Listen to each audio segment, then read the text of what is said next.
जय हिंद स्टूडेंट्स, स्वागत है आपका तगड़े क्लासेस पर। स्टूडेंट्स, आज के लेक्चर में हम लोग बात करेंगे जो डी ऑर्बिटल्स होते हैं वो किस किस तरह का बॉन्ड बनाते हैं, और साथ में एक्साइटेशन थ्योरी को हम लोग आज स्टार्ट करेंगे। क्योंकि होता क्या है कि हम केमिकल बॉन्डिंग में पी ब्लॉक पर बहुत ज्यादा फोकस करते हैं, पी ऑर्बिटल्स पर, और डी ऑर्बिटल्स की बात ही नहीं करते हैं, जिसके कारण 12th क्लास में बच्चे को कोऑर्डिनेशन कंपाउंड और डी एंड एफ ब्लॉक में काफी सारी क्रैमिंग करनी पड़ती है, बहुत सारा रट्टा लगाना पड़ता है। तो वो चीज ना करनी पड़े, इसलिए हम हमारी केमिकल बॉन्डिंग में डी ऑर्बिटल्स को भी काफी टाइम देंगे, उससे जुड़ी बातों को भी डिस्कस करेंगे। तो स्टार्ट करते हैं हमारा आज का लेक्चर।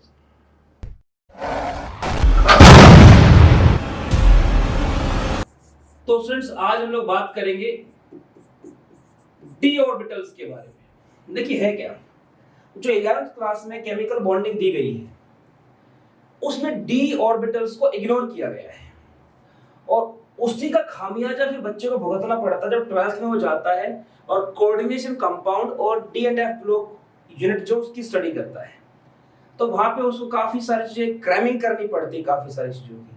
तो हम ये गलती नहीं करेंगे, हम हमारी केमिकल बॉन्डिंग में डी ऑर्बिटल्स को पूरा टाइम देंगे, ठीक है। देखो, तीन तरह की ओवरलैपिंग ये करते हैं, तीन तरह के बॉन्ड ये बनाते हैं, तीन तरह के कोवेलेंट बॉन्ड्स। इस पूरे यूनिट में मैं आपसे कोवेलेंट बॉन्ड की बात करने वाला हूं, मैं आयनिक बॉन्ड की या मेटलिक बॉन्ड की बातें नहीं करने वाला हूं। एक होता है आपका सिग्मा बॉन्ड, एक होता है पाई बॉन्ड, एक होता है डेल्टा बॉन्ड, ठीक है। ये बारी बारी से बातें करते हैं। पहले सिग्मा बॉन्ड की बात करते हैं।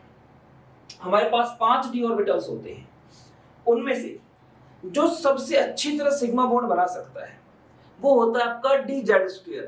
कारण क्या है, देखो हमें पता है कि जो डी जेड स्क्वायर होता है, जो डी जेड स्क्वायर होता है हमारे पास, वो एक मिक्स्ड ऑर्बिटल होता है। मतलब वो प्योर ऑर्बिटल नहीं है, वो आपके दो तरह के ऑर्बिटल्स के आपस में मिलने से बना होता है। तो उसमें जो इलेक्ट्रॉन डेंसिटी होती है वो ज्यादा होती है। ये हम ऑलरेडी डिस्कस कर चुके हैं जब हमने इनकी शेप्स की बात की थी, शायद जो फर्स्ट या सेकंड लेक्चर होगा आपका। और ये इसके चारों तरफ ये चक्री होती है इस तरह से।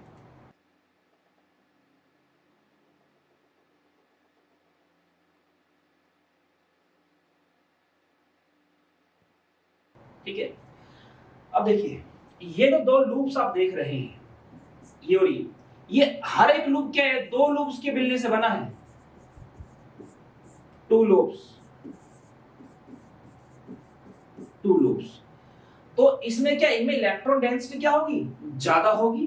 देखिए बाकी के जो डी ऑर्बिटल होते हैं, जैसे आप ऐसे बनाते हैं डी ऑर्बिटल्स को, जो बाकी के बनाते हैं आप, ये इनमें क्या होता है, ये आपके सिंगल सिंगल जैसे होते हैं, किसी के मिक्स से नहीं बनते, प्योर से बने होते हैं, ठीक है। अब इसमें इलेक्ट्रॉन डेंसिटी क्या है, इस वाले में ज्यादा है। और किसी भी बॉन्ड के स्ट्रॉन्ग होने के लिए क्या चीज जरूरी है, अच्छी तरह से ओवरलैप करना। ओवरलैपिंग कब अच्छी होगी, जब वहां पे इलेक्ट्रॉन डेंसिटी ज्यादा होगी। तो अगर आपके डी ऑर्बिटल्स को सिग्मा बॉन्ड बनाना पड़े तो वो प्रेफरेंस देता है डी जेड स्क्वायर ऑर्बिटल को, ठीक है।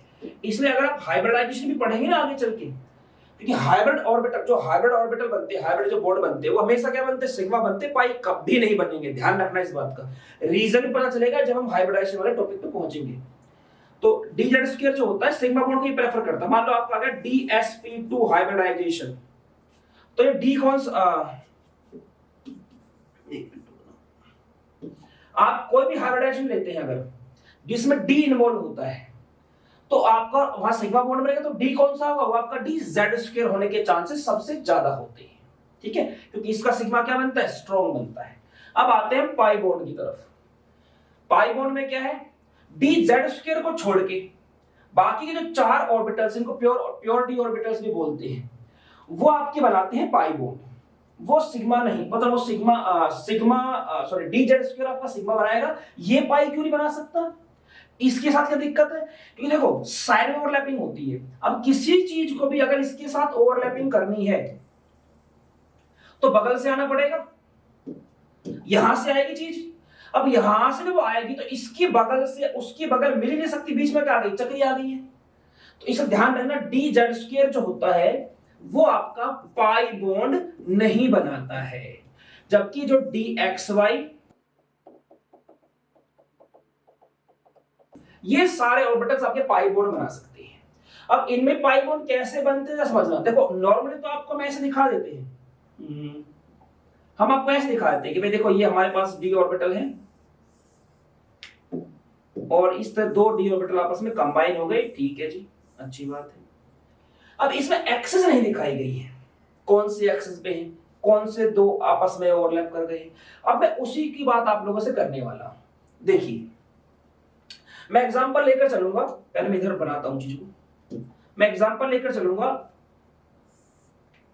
डी एक्स वाई का, ये एक्स है, ये जेड है, ये वाई ऑर्बिटल है। तो डी एक्स वाई कैसे बनता है जरा समझिए। अब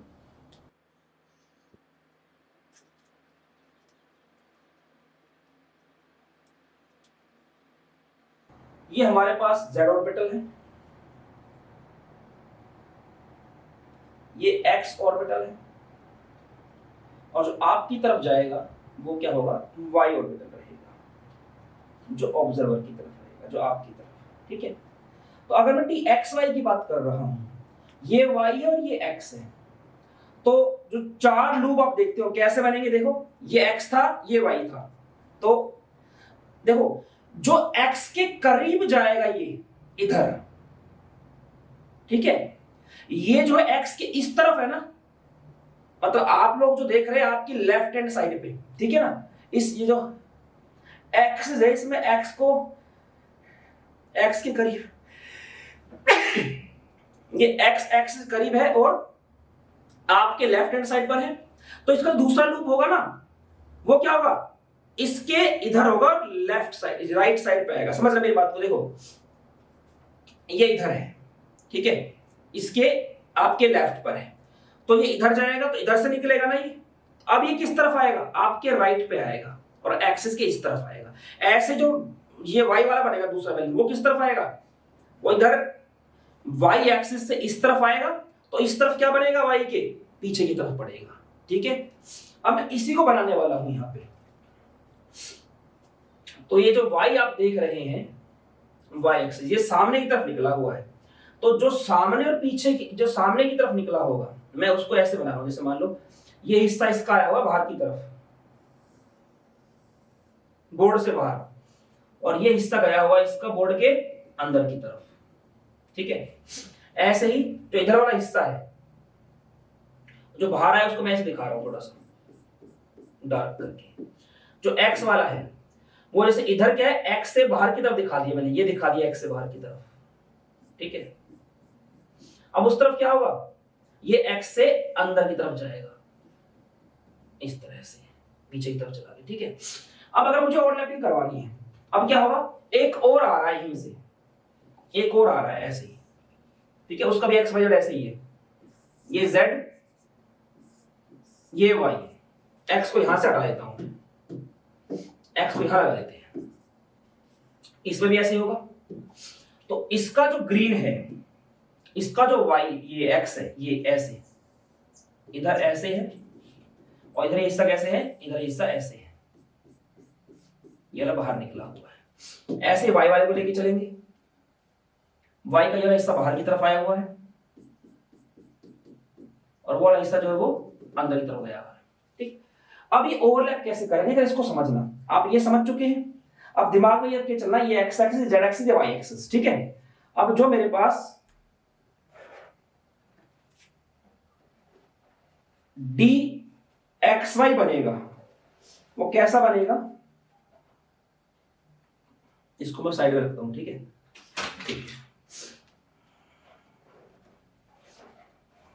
फूट ना जाए बस। अभी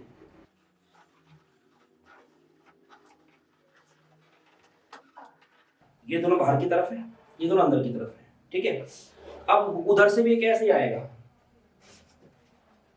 इसमें शायद एक से ज्यादा लोगों की जरूरत पड़ेगी।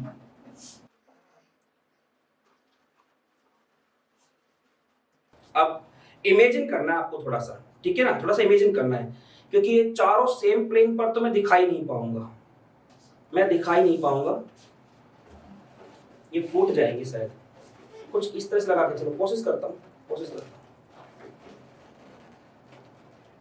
अब शायद ये लगभग एक ही प्लेन में दिख रहे हैं, है ना। चलो इसको मैं अभी डिस्कस करूंगा दोबारा से, एक बार इसको सही तरह बनाऊंगा। मैं पहले डेल्टा बॉन्ड को समझा दूंगा आपको, ठीक है, कि कौन कौन सा ऑर्बिटल्स में ओवरलैप करेगा बताएंगे। मैं पहले इस तरफ चलता हूँ। डेल्टा बॉन्ड में हमें पता है उसमें क्या होता है, उसमें फेशियल ओवरलैपिंग होती है, ठीक है। तो जैसे हमारे पास यहाँ पे ये एक डी ऑर्बिटल बन गया, ये चारों में से कोई सा भी ले लो, आप लोग। जैसे मेरे पास जो एक्सिस थी ना, ये आप इसमें कोई भी लेके चलेंगे ना, जैसे ये वाला y था, ये x था और ये z था, ठीक है। जब मैं बात करूंगा dxy की, तो इस प्लेन पे मिलेगा, है ना, इधर x और y के बीच में। जब yz की बात करूंगा तो क्या होगा, ये y और z, तो ये ऐसे यूं काटोगे ना, यूं ऐसे, यहां पे और यहां पे मिलेगा, ठीक है। तो मैं कह सकता हूं ये प्लेनर देखने में कैसा नजर आएगा, प्लेनर सा नजर आएगा, इस तरह का। तो मान लो जैसे ये वाला था जो आपका इधर, अब मैं zx की बात करता हूं, तो वो यहां z और x को यू टच करेगा और यहां से यू टच करेगा, तो प्लेनर सा हो गया ना। तो इस तरह चार हो गए। तो जो दूसरा आएगा ना, समझ रहे जरा, यहाँ पे दो बैलून यहां है और दो बैलून यहां है, और यहां से आए एक ऐसा डी ऑर्बिटल dzx, वो आएगा, उसके भी चार कैसे होंगे, दो इधर और दो इधर। तो बिल्कुल उसकी फेस के ऊपर जाके उसकी फेस टकराएगी, ठीक है, उसकी फेस के ऊपर फेस टकराएगी, जैसा कि मैंने कल आपको बताया भी था। तो इसमें क्या होगा, बिल्कुल ऐसे आके टकराएगा वो उसके ऊपर। दूसरे वाले को मैंने येलो कलर से दिखा दिया है। अगर मुझे इसको साइड से दिखाना हो ना थोड़ा सा, तो ये कुछ ऐसा नजर आएगा।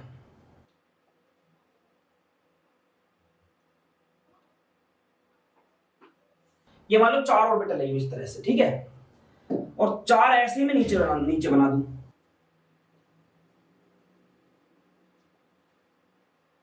इस तरह से। अब जब मैं ऊपर की तरफ जाऊंगा, यहां पे क्या है, न्यूक्लियस है, यहां भी क्या है, न्यूक्लियस है। तो जैसे ही ओवरलैप करेंगे, ये जैसे ओवरलैप करेंगे, अब इनको ओवरलैपिंग भी दिखा देते हैं, चलो इनकी, इसको थोड़ा हटा के ओवरलैप करता हुआ दिखा देता हूं। मान लो आपको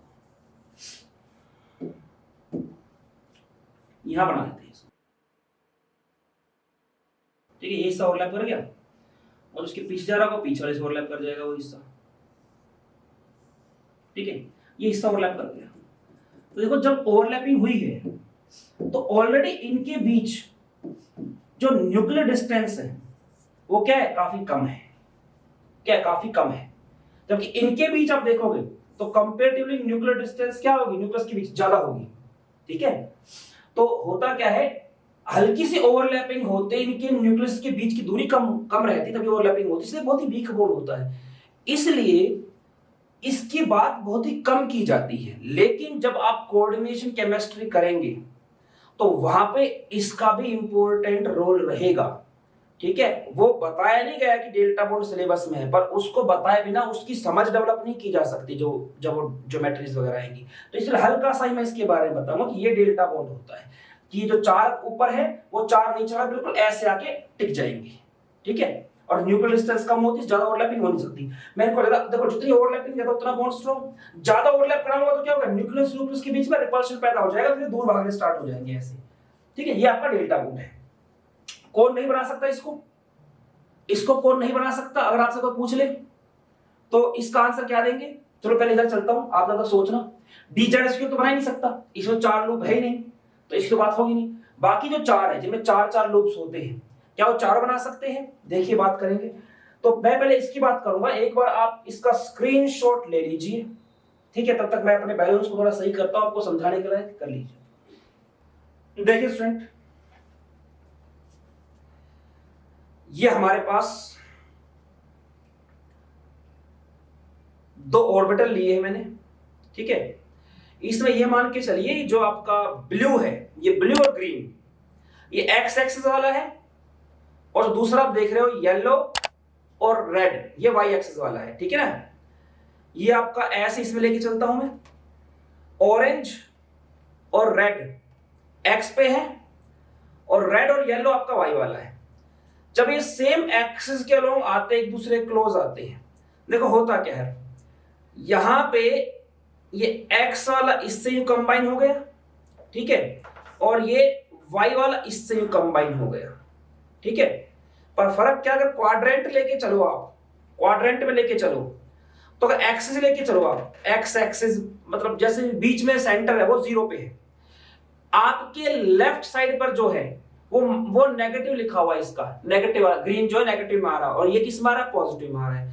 ऐसे इसमें बात करेंगे तो इसका रेड क्या है, नेगेटिव में आ रहा है, इसका ऑरेंज क्या है, पॉजिटिव में आ रहा है, तो इसका तो पॉजिटिव वाला होता है। अब यहाँ पे मैं वेव फंक्शन की बात नहीं कर रहा हूं, मैं खाली समझा रहा हूं कि जो इसका इधर इसका राइट वाला इसके लेफ्ट वाले से जाके मिल जाएगा यूं, ऐसे यहाँ पे ओवरलैपिंग होती है इस तरह से, तो वाई वाई के साथ जुड़ता है, एक्स एक्स के साथ जुड़ता है, तो इस तरह ओवरलैपिंग होती है इनकी। और अगर ये ऐसे हो ना यूं आके, अब जरा समझना, यहाँ पे एक चीज समझ सकते हो, देखो ये पाई बॉन्ड है, अब इनके ना सेंटर देख लो, इस ऑर्बिटल का सेंटर और इस ऑर्बिटल का सेंटर, इनके बीच की दूरी देख लो, ठीक है, इतनी दूरी है। और जब इसको ऊपर रख दूंगा ऐसे एक दूसरे के, अब देखो इनके बीच की दूरी क्या हो गई, ये कम हो गई काफी। तो इसलिए जो डेल्टा बॉन्ड होता है ना, जो इस तरह से बनता है, चारों एक दूसरे के ऊपर यूं आते हैं, वो कैसा बनता है, वीक बनता है, क्लोज जा ही नहीं सकते आप, ठीक है। तो जो डी ऑर्बिटल है अब आपका पाई बॉन्ड बनाएगा और आपका डेल्टा बॉन्ड बनाएगा, सिग्मा बॉन्ड बनाएगा। और पाई बॉन्ड में क्या ध्यान रखना है, ऐसे नहीं कर सकते कि डी एक्स वाई वाले को डी वाई जेड वाले के साथ आप करवाने की कोशिश करो। जैसे एक और एग्जांपल लेता हूं, देखो एक ऑर्बिटल ऐसे है, ठीक है, एक ऑर्बिटल ऐसे है, अब इसमें आप पाई ओवरलैपिंग नहीं करा सकते, क्यों, ये ब्लू इसके साथ ओवरलैप कर जाएगा, पर ये हेड में ओवरलैपिंग हुई है, यहाँ पे साइड का भी एक ऑर्बिटल और ओवरलैप होना चाहिए, और मैं इसको ऐसे करके ला रहा हूं तो सेम प्लेन में आएगा तभी तो होगा। तो इसलिए डी एक्स वाई के साथ ही ओवरलैप करेगा, डी वाई जेड के साथ ओवरलैप करेगा। इस तरह से आपको चीज देख के चलनी है, ठीक है ना, एक्स वाई जेड एक्स के लिए, ठीक। तो मेरा मानना आपको क्लियर हो गया होगा, ठीक है। अब चलते हैं आगे। तो हमारा delta bond, pi bond, sigma bond हम डिस्कस कर चुके हैं। इनमें सिग्मा स्ट्रॉन्ग होगा, डी जेड स्क्वायर उसमें इन्वॉल्व होगा, जो D Z square pi form नहीं कर सकता, ना आपका डेल्टा फॉर्म कर सकता है वो। अब बात करते हैं उसकी डेल्टा बॉन्ड वाले की, कि कौन सा है, जैसे मान लो 4 ऑर्बिटल तो आपके डी एक्स वाई में भी है, डी वाई जेड में भी है, डी जेड एक्स में भी है, मैं डेल्टा बॉन्ड की बात कर रहा हूं। डेल्टा बॉन्ड कि जो आपके 4 ऑर्बिटल अगर चाहिए तो 4 ऑर्बिटल तो हमारे d x y z x square minus y square तीनों में आते हैं ना, 4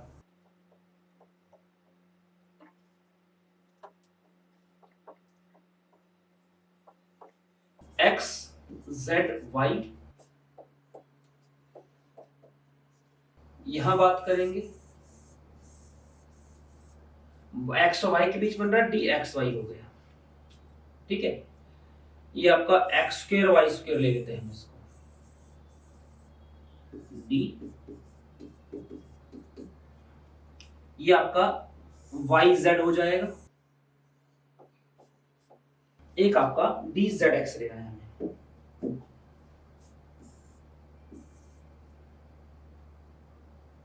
वाई जेड लेना है ना, तो वाई और जेड के बीच में गैप आना चाहिए। अच्छा ये तो एक्स है, तो x y z z x, ठीक है। तो जेड और एक्स, ठीक है, इसको फिर कहीं भी दिखा दो, वाई जेड एक्स, ये जेड एक्स हो गया, ठीक है। अब 4 लूप इन सब के अंदर है, तो क्या जब ऊपर से 4 आएंगे तो इन ये सभी डेल्टा बॉन्ड बना सकते हैं, तो जी नहीं बना सकते हैं। इसमें से आपका जहां जहां जेड कोऑर्डिनेट आएगा, ये क्या था आपका डी जेड एक्स, ठीक है, ना तो ये बना सकता आपका डेल्टा बॉन्ड, ना ये बना सकता। भाई ऐसा क्यों, इनमें भी तो 4 ऑर्बिटल हैं, तो जरा समझना, पहले सिग्मा बनेगा ना, फिर पाई बनेगा, फिर डेल्टा बनेगा, सीधा पहले डेल्टा तो बनना नहीं है। और सिग्मा बनाने के लिए जो आपका ऑर्बिटल है, जो आपका एटम है, वो पहले किसको डालेगा, वो डालेगा जेड स्क्वायर को, तो जैसे मान लो ये आपका dz² आ गया एक एटम का, जो दो आपस में ओवरलैप हो रहे हैं इनमें से, ठीक है ना, ये आ गया आपका सिग्मा, आ गया ये, तो dz² होगा कवर। अब इस बात को समझना, जब एक तरह से यूं यहां पे ये z² आपस में मिल गया, ठीक है, तो अब यहां पे डेल्टा नहीं बन सकता। क्यों नहीं बन सकता? जो z वाला होगा, जो z होगा वो थोड़ा बाहर की तरफ निकला हुआ है, ठीक है। इसको कुछ यूं मान के चलो आप, पाई बॉन्ड कब बनता है? 90 डिग्री पे होगा वो सिग्मा के, तभी तो पाई बनेगा। ऐसे डेल्टा भी 90 पे होगा। जब आपका z ऐसे आ चुका है तो इसके 90 पे क्या बचा? z एक्सिस के 90 पे बचा ही क्या? x एक्सिस और y एक्सिस। समझ के देख लो जरा चाहे तो, ये z है,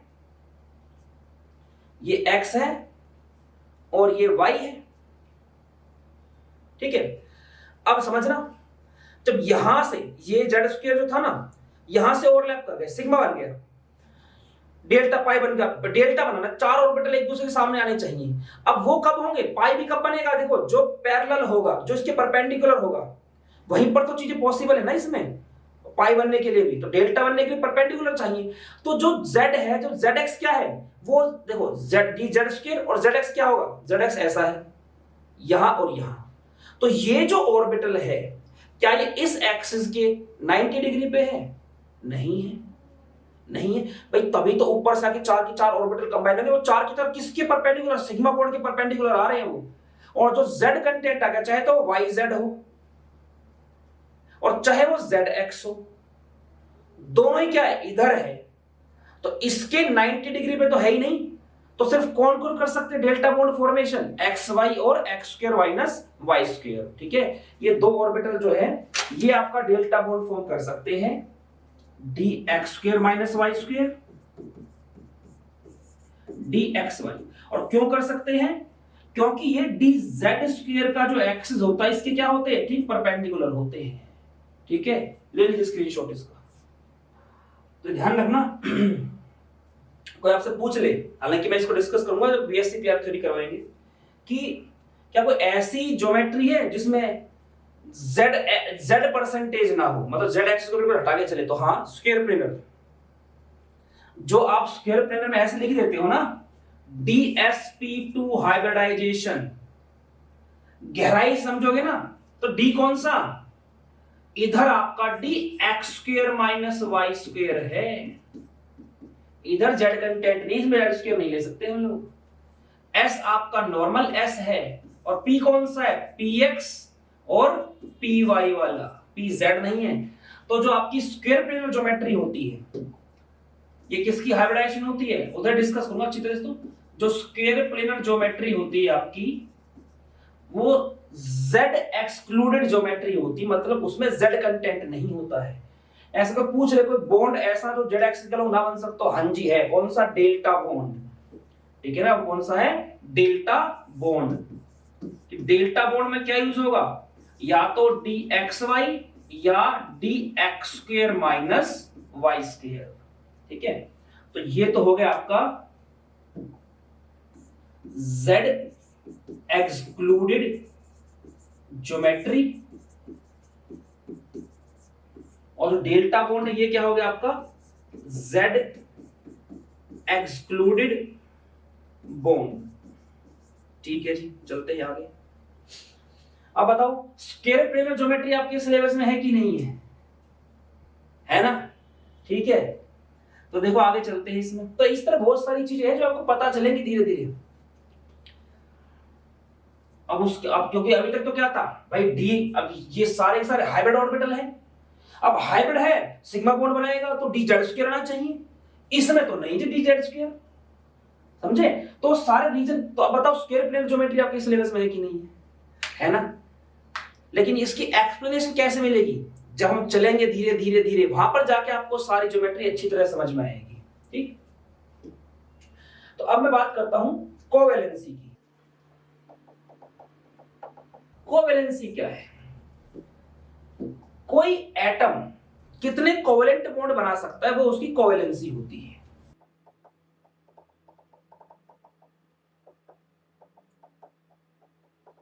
जैसे नाइट्रोजन NH3 की बात करूं, ये आपका लोन पेयर आ गया। तो नाइट्रोजन की कोवेलेंसी कितनी, कितने बॉन्ड बनाए इसने कोवेलेंट के, 3, तो इसकी कोवेलेंसी कितनी है, 3 है। H2O की बात करूं, ऑक्सीजन की कोवेलेंसी कितनी है, 2 है। अगर H3O प्लस की बात कर ले इसी में हम, अब कोवेलेंसी कितनी है, 3 है। NH4 प्लस की बात करें हम, यहां नाइट्रोजन की कोवेलेंसी कितनी है, 4 है। PCl3 की बात करें अगर हम, फॉस्फोरस कितने कोवेलेंट बॉन्ड बना रहा है, 3, तो कोवेलेंसी कितनी होगी, 3। PCl5 की बात करें अगर हम, कोवेलेंसी कितनी है, 5 है। तो इस तरह से कोवेलेंसी का मतलब क्या होता है, कोई एटम कितने कोवेलेंट बॉन्ड फॉर्म कर सकता है उसे उसकी कोवेलेंसी बोला जाता है। ठीक है, तो अब बात करेंगे हम लोग एक्साइटेशन थ्योरी की, जो कि बहुत ही इंपॉर्टेंट और बहुत सारी चीजों के रीजन उससे पता चलते हैं। स्क्रीनशॉट ले लीजिए इसका। देखिए स्टूडेंट्स, हम बात करेंगे एक्साइटेशन थ्योरी की। बहुत इंपॉर्टेंट थ्योरी, बहुत इंपॉर्टेंट, बहुत सारी चीजों के आपको रीजन पता चलेंगे इसके अंदर। क्या कहती है ना, मेरा एक्साइट करना होता है, इलेक्ट्रॉन को एक्साइट करना पड़ेगा। इधर सबसे अच्छा एग्जांपल है कार्बन। इसके लिए कॉन्फ़िगरेशन होती है 1s2 2s2 और 2p2। अगर वैलेंस शेल की बात करूं, क्योंकि जो शेल बॉन्ड बनाने में पार्टिसिपेट करती है वैलेंस शेल होती है, उसी के इलेक्ट्रॉन पार्टिसिपेट करते हैं। तो s में है 2 इलेक्ट्रॉन और p में है इस तरह से 2 इलेक्ट्रॉन। ठीक है, तो कार्बन कितने बॉन्ड बना सकता है, 1 1 2। इसका भी यूज करूं तो एक कोऑर्डिनेट बॉन्ड फॉर्म कर दिया। 3 बॉन्ड फॉर्म होने चाहिए, है ना, 2 भी फॉर्म कर सकता है, 3 भी फॉर्म कर सकता है ना, लेकिन और 4 भी फॉर्म कर सकता है। लेकिन 4 कब होगा, जब इसका एक इलेक्ट्रॉन जंप करके आगे आ जाए। अब हो गए जिसके 4 अनपेड इलेक्ट्रॉन, अब चौथा बॉन्ड भी बनेगा। आपने कभी ये नहीं सुना होगा कि कार्बन की कोवेलेंसी 2 होती है। देखा जाए तो 2 अनपेड इलेक्ट्रॉन थे ना। आप हमेशा हमेशा ये सुनेंगे कि जैसे नाइट्रोजन की बात करो, नाइट्रोजन में 3 भी होती है, 4 भी होती है। NH4 प्लस में 4 थी, PCl3 में P की 3 थी, PCl5 में P की 5 थी। कार्बन की हम 4 ही सुनते हैं हमेशा हमेशा। तो कार्बन हमेशा 4 बॉन्ड बनाता दिखेगा। 4 बॉन्ड बनाने का मतलब क्या है, इसका इलेक्ट्रॉन आगे जंप कर गया होगा, तभी तो 4 अनपेड होंगे। क्योंकि अगर मैं इसका एनर्जी लेवल डायग्राम बनाऊं, अगर इसका एनर्जी लेवल डायग्राम बनाया जाए, ये इसका 1s है जिसमें 2 इलेक्ट्रॉन है, ये इसका 2s है, क्योंकि एक से ज्यादा इलेक्ट्रॉन आ गए ना तो पेनिट्रेशन और शील्डिंग दोनों होगी, तो डिजेनरेसी खत्म। 2s2 यहां पे आ गया, 2p2 यहां पे आ गया।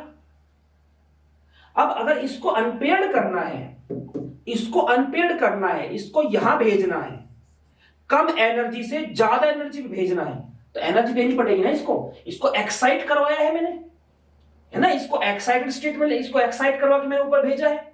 तो कार्बन के लिए आप कभी ये नहीं सुनेंगे कि इसके 2 बॉन्ड बनाए, 2 कोवेलेंट, सब 4 ही सुनते हैं इसके हमेशा।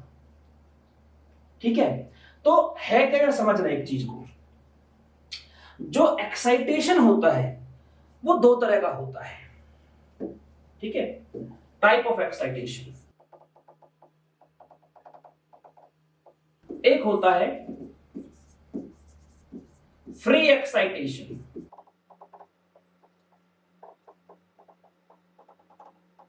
एक होता है फोर्स्ड एक्साइटेशन। ये फ्री एक्साइटेशन क्या होता है जी, फ्री एक्साइटेशन मतलब होता है जिसमें जो इलेक्ट्रॉन है एटमॉस्फेयर से ही एनर्जी लेके जंप कर जाए। देखो एक्साइटेशन में एनर्जी तो देनी पड़ेगी तभी तो ऊपर जाएगा, तो ये एक तरह से क्या है आपका, ये एंडरजेनिक प्रोसेस है। मतलब वो प्रोसेस में हीट क्या है, हीट दी जाएगी इसको, ये हीट लेगा तभी ऊपर जाएगा आपका, मतलब सॉरी ये एनर्जी लेगा तभी ऊपर जाएगा। वो एनर्जी अगर हीट है तो मैं क्या बोल दूंगा उसको, एंडोथर्मिक प्रोसेस बोल दूंगा। एनर्जी की वो फॉर्म अगर हीट है तो क्या बोल दूंगा उसको, एंडोथर्मिक बोल दूंगा। एनर्जी की जरूरत है कुल मिलाकर, तो मैं क्या बोल रहा हूं, मैं इसको एंडरजेनिक प्रोसेस बोल रहा हूं। ठीक है जी, एंडरजेनिक प्रोसेस है। 2 तरह से होता है फ्री एक्साइटेशन और फोर्स्ड।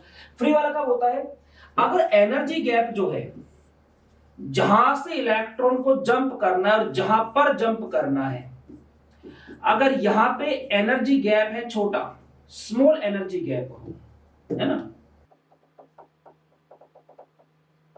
तो ऐसे में क्या होता है, एटमॉस्फेयर में जो ऊर्जा, जो हीट की फॉर्म में एनर्जी है, वहीं से हीट लेके, एनर्जी लेके, और ये इलेक्ट्रॉन क्या कर जाता है, जंप कर जाता है। तो इसलिए हमें कुछ अपनी तरफ से लगाने की जरूरत नहीं होती, एनवायरमेंट से इतनी एनर्जी मिल जाती है और एक्साइटेशन हो जाता है। ठीक है, इसका एग्जांपल है कार्बन। कार्बन एटमॉस्फेयर में पाया गया, उसमें अपने आप ही क्या हो गया, एटमॉस्फेयर से एनर्जी लेके एक्साइटेशन हो गया और उसमें 4 बॉन्ड बना दिए। ठीक है, अगर ये एनर्जी गैप ज्यादा हो, अगर ये एनर्जी गैप ज्यादा है, इस तरह से 3 मतलब डी भी होता है इसके अंदर, तो ठीक है, लड़की इसको ऐसे ना बना के और बंद कर,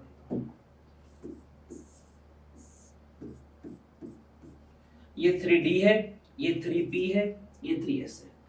अब अगर इसको उठा के मुझे यहां लेके जाना है और इन दोनों के बीच में जो एनर्जी गैप है वो क्या हो, लार्ज हो, और इतना हो कि एटमॉस्फेयर से एनर्जी लेके ये एक्साइटेशन कराना पॉसिबल ना हो। अब ये होगा फोर्स्ड एक्साइटेशन, कि हमें इसे किसी और तरह से एनर्जी सप्लाई करके, तो इतनी एनर्जी देनी पड़ेगी कि यहां से यहां जंप कर जाए, तो ऐसा एक्साइटेशन होता है आपका फोर्स्ड एक्साइटेशन। इसलिए फास्फोरस की जो कोवेलेंसी है, आपको 3 भी सुनने को मिलेगी, 5 भी सुनने को मिलेगी। ठीक है, ये फोर्स्ड वाली है, ये तो इसमें 3 तो अनपेयर्ड इलेक्ट्रॉन होते ही होते हैं इसके अंदर। इसमें फास्फोरस का एग्जांपल लेके चलो, क्या होता है 3s2 3p3, और PCl5 में 5 बॉन्ड बनाता है, वो 5 कब बनेंगे, जब इसका ये इलेक्ट्रॉन यहां जंप कर जाएगा, तो वो कैसा होता है, वो फोर्स्ड एक्साइटेशन है, क्योंकि इसमें एनर्जी गैप क्या है, ज्यादा है। अब अगर एनर्जी गैप ज्यादा है, फोर्स एक्साइटेशन है, वो किस तरह का फोर्स होता है जिसके जरिए एक्साइटेशन करवाया जाता है, कंडीशन क्या होती है एक्साइटेशन की। तो अभी तक तो 2 तरह का एक्साइटेशन था, अब बात करेंगे कंडीशन क्या है एक्साइटेशन के लिए। तो इसका स्क्रीनशॉट ले लीजिए आप एक बार। तो देखिए अब बात करेंगे कंडीशंस फॉर एक्साइटेशन। 2 कंडीशंस होती हैं, एक को बोलते हैं प्राइमरी कंडीशंस, एक को बोलेंगे सेकेंडरी कंडीशन। प्राइमरी कंडीशन क्या कहती है कि भाई देखो, एक्साइटेशन के लिए जो चीज सबसे ज्यादा जरूरी है वो है एम्प्टी ऑर्बिटल का होना।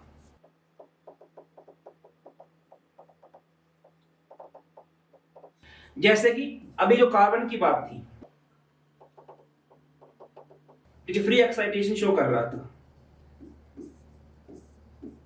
इधर 2s था, यहां 2p था, 2p में 2 इलेक्ट्रॉन थे, इसको एक्साइट करवाना था। अच्छा, सेम शेल में हो, वो आगे 3s 3p 3d वो तो होंगे ही होंगे, ठीक है, पर वो क्या हायर एनर्जी की शेल हो, तो उसमें बहुत ज्यादा एनर्जी चाहिए होती है, तो वहां पे मॉलिक्यूल की स्टेबिलिटी की बात आ जाती है फिर, ठीक है ना, उस पे उसको सैक्रिफाई करना पड़ेगा उस चीज के लिए। और अगर मॉलिक्यूल स्टेबल नहीं है तो फिर वो अलग तरह की केमिस्ट्री चलेगी, क्योंकि जो बहुत ही हाईली अनस्टेबल मॉलिक्यूल बनते कुछ टाइम की स्टडी के लिए, तो हमें वो नहीं पढ़नी अभी उन चीजों के बारे में। देखो अब इसका ये इलेक्ट्रॉन जो है ये इधर जंप कब कर पाएगा, जब यहाँ पे ऑर्बिटल खाली होगा, तभी तो एक्साइटेशन होगा। अगर ऑर्बिटल ही खाली नहीं है तो एक्साइटेशन कैसे कर दूंगा। फिर चाहे वो कार्बन की बात हो जिसमें कि फ्री एक्साइटेशन था, या वो आपके फास्फोरस की बात हो जहां पे फोर्स्ड एक्साइटेशन था कि भाई इसके इलेक्ट्रॉन को यहां लेके जाना है, यार खाली नहीं होता तो एक्साइटेशन होता ही नहीं। तो चाहे तो फ्री एक्साइटेशन हो चाहे फोर्स्ड एक्साइटेशन हो, दोनों के ही लिए सबसे पहले क्या चीज जरूरी है, आपके एम्प्टी ऑर्बिटल की प्रेजेंस होनी जरूरी है। अच्छा ठीक है जी, तो मतलब अगर एम्प्टी ऑर्बिटल है तो मतलब एक्साइटेशन हो जाएगा, नहीं जी, ऐसा नहीं होगा। ठीक है, सेकेंडरी कंडीशन क्या बोलती है? सेकेंडरी कंडीशन ये कहती है कि भाई देखो एनर्जी ना, मतलब ये जो एक्साइटेशन हो इसमें आपको ये कम, मतलब एनर्जी गैप कम होना चाहिए। क्या होना चाहिए? एनर्जी गैप शुड बी लो। अगर एनर्जी गैप कम नहीं है तो हमें कुछ ऐसा करना पड़ेगा कि एनर्जी गैप क्या हो जाए, कम हो जाए। क्योंकि अगर ज्यादा एनर्जी गैप वाला एक्साइटेशन हम किस तरह करवा भी देंगे ना, तो उससे बनने वाला मॉलिक्यूल स्टेबल नहीं रहेगा। तो इसलिए हमें कुछ ऐसा करना पड़ेगा कि जहां से ये एनर्जी गैप हो कम हो जाए। कहने का मतलब समझना जरा गहराई से, ये क्या कहना चाह रहा है? ये कहना चाह रहा है कि देखिए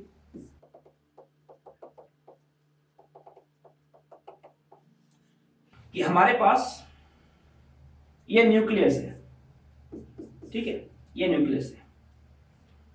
तो अब मान लो जहां एक्साइटेशन होना है वो हिस्सा ये है, ये 3s, ये 3p और ये 3d, इस तरह से है ये। ठीक है, तो यहां के इलेक्ट्रॉन को उठा के मुझे ऊपर लेके जाना, तो एनर्जी गैप कितना है? ये इनके बीच में एनर्जी गैप है ना, ये जो है ये एनर्जी गैप है, तो एक लार्ज एनर्जी गैप है। और क्यों है? न्यूक्लियस से इसकी दूरी 3s की और 3p की जो दूरी है न्यूक्लियस से, उसमें काफी ज्यादा अंतर है। तो अगर मैं इन सब शेल्स को सिकोड़ दूं, एक दूसरे के पास ले आऊं किसी तरह से, और कुछ ऐसा हाल कर दूं इनका कि ये आपका 3s है, ये 3p हो गया, और ये मान लीजिए आपका 3d आ गया, 3d 3p 3s। अब देखो अब क्या होगा? अब एक्साइटेशन के कम एनर्जी चाहिए, तो पहले बहुत एनर्जी बढ़ानी पड़ रही थी मुझे, तब जाके जो मॉलिक्यूल बनता अनस्टेबल होता है। एनर्जी ज्यादा तो स्टेबिलिटी क्या है? कम है। यहां पे एनर्जी गैप मैंने कम कर दिया, तो मॉलिक्यूल के स्टेबल होने के चांस क्या हो गए? बढ़ गए हैं। तो मतलब क्या ये पॉसिबल है कि हम इस तरह से इनकी शेल्स को सिकोड़ दें, सब शेल्स के बीच के गैप को कम कर दें? क्या ऐसा पॉसिबल है? हाँ पॉसिबल है। कैसे किया जाता है ऐसा? तो सेकेंडरी कंडीशन हम इसी के बारे में पढ़ेंगे, और इसी को बोलते हैं, मतलब इसे किया जाता है, ये किसके जरिए किया जाता है? चार्ज कॉन्ट्रैक्शन के जरिए। आप ये लगा लो कि चार्ज कॉन्ट्रैक्शन टॉपिक है, बहुत गजब टॉपिक है। एक्सट्रीम लेवल पर इसका यूज होगा आपकी जीओसी के अंदर, बहुत ज्यादा यूज होगा इसका आपका क्लासिफिकेशन ऑफ एलिमेंट के अंदर भी इसका यूज होगा। एरोमेटिसिटी भी इसी बेस पर चलती है, और कुछ ऐसे टॉपिक है जो आपके 11th 12th में होते नहीं, तो उनके नाम लेने का भी मेरे को फायदा नहीं है। स्पेक्ट्रम वगैरह दूसरी चीजें जो होती है, तो बहुत ही इंपॉर्टेंट टॉपिक होगा आपका ये, आपका जो चार्ज कॉन्ट्रैक्शन है। और इसको करने के बाद आपका चीजों को देखने का थोड़ा सा नजरिया क्या होगा? वो चेंज भी होगा। ठीक है, और कई चीजें आपके दिमाग में आएंगी कि भाई इस तरह की चीज, तो जैसे मान लो अभी मैं आपके सामने कोई भी मॉलिक्यूल बोल दूं, मैं बोल दूं जैसे मान लो कि ClF3, मैं बोलूं ClF5, मैं बोलूं ClF7, मैं बोलूं ClH3, मैं बोलूं कि BrH3। अब इसमें से कुछ एग्जिस्ट करेंगे, कुछ नहीं करेंगे। आपको कैसे पता चलेगा? आपको ऐसा लगता है ये नाम सुना हुआ है तो एग्जिस्ट करता होगा, नहीं सुना है तो नहीं करता होगा। एग्जैक्ट रीजन क्या है? मतलब कोई ऐसा मॉलिक्यूल बोल देगा, आपको नहीं पता उसके बारे में कुछ भी, उसके बारे में पूछ तो आप कैसे आइडिया लगाओगे कि भाई ये एग्जिस्ट करता है या नहीं करता है? कैसे पता करोगे? तो काफी सारी चीजें आपको यहां से क्लियर होंगी। चार्ज कॉन्ट्रैक्शंस तो बहुत इंटरेस्टिंग टॉपिक है, बहुत इंटरेस्टिंग है। ठीक है, तो इसी के बारे में हम लोग पढ़ेंगे। तो जितना हो सकता आप अपने लेवल पर ज्ञान बटोरते रहिए, अपने टीचर का सम्मान कीजिए। मिलते हैं नेक्स्ट लेक्चर में, तब तक फिजिकली, मेंटली और स्पिरिचुअली तगड़े होने पे ध्यान दीजिए। जय हिंद।